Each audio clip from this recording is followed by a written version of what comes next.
So anyway, mvuye muri aka restaurant udu fast food twanjye.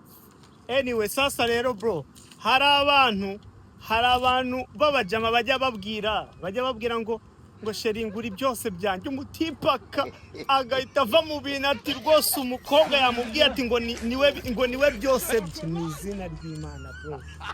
Niho relationship rega zijya zitunaniye.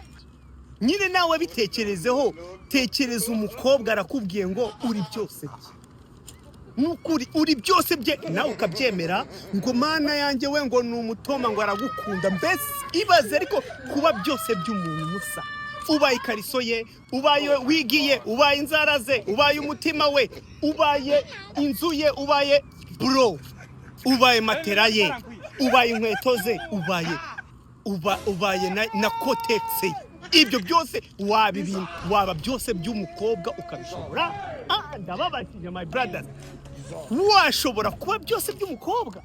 Tusi niho hano tujya dusikamingo, niho hano bijya bitunanira ukabyemera.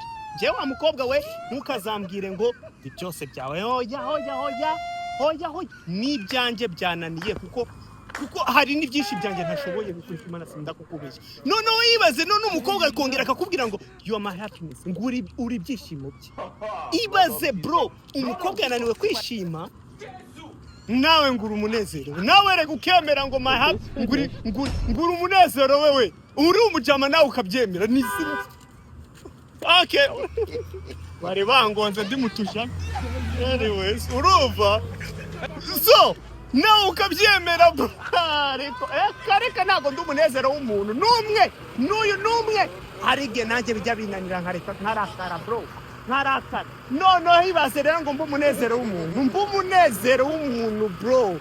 Hey go man, kare karigendera mu kanwa.